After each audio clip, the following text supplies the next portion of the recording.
Okay, stop. Just stop for a second. If you're still looking for the perfect way to let go, still typing how to release emotional pain fast into a search bar, yeah, this episode is definitely for you. And no, I'm not judging you. I've done the exact same thing. But at some point, someone has to look at you and say, my friend, this thinking has officially crossed into nonsense. Today, I want to talk about emotional paralysis. That place where you understand everything intellectually, but your heart does absolutely nothing with it. You know exactly what I'm talking about. And no, this is not a soft 7-step guide. This is compassionate, yes, but it's also tired of pretending. It's the kind of care that says, I love you. Now stop lying to yourself. Here's the first truth, and people hate this one. A huge part of your deepest pain, you're creating it. Not because you're broken, not because you're weak, but because you're resisting reality like it personally attacked you. And listen, reality does not care. You don't control outcomes. You don't control who stays or who leaves. You don't control how life unfolds. The only thing you actually control is whether you're going to suffer while it happens. And wow, we are very committed to suffering.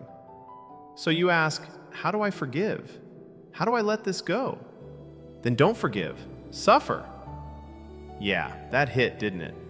But come on, be honest. If you choose to hold on, own it. Stop acting confused. You're not confused. You're choosing.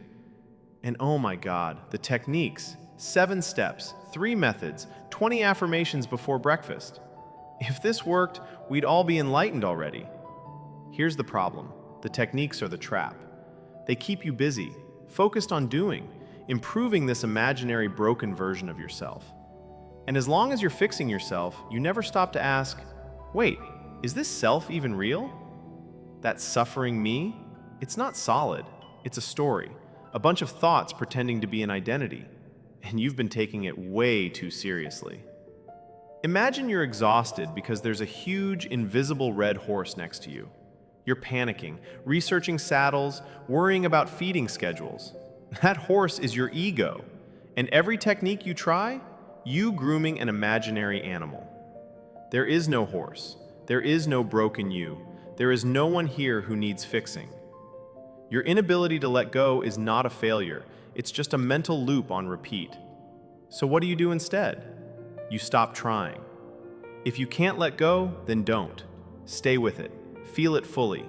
No drama, no spiritual performance. Because trying to let go is just ego wearing yoga pants. Same thing, different outfit. Just observe. Watch what holding on produces. Every single time.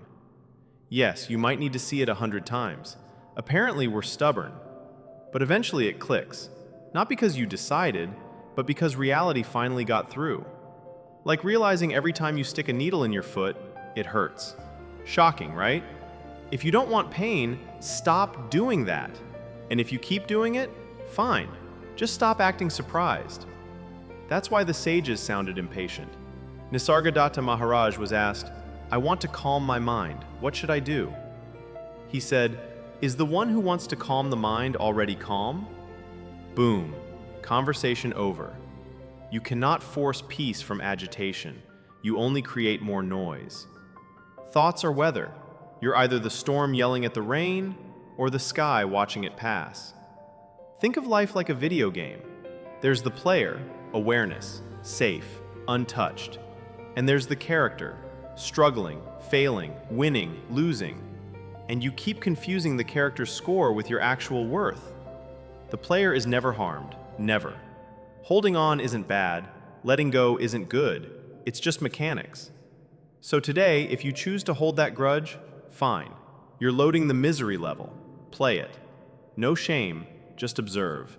And one day, the whole invisible red horse operation collapses. Not because you tried harder, but because you finally saw how absurd it was. And listen, if life doesn't feel good sometimes, let it not feel good. That's allowed too. The effort is the struggle. The observation is the freedom. Find the watcher. Thanks for staying with me. If this hit somewhere real, subscribe, like, and share your experience in the comments. Take care, and I'll see you next time.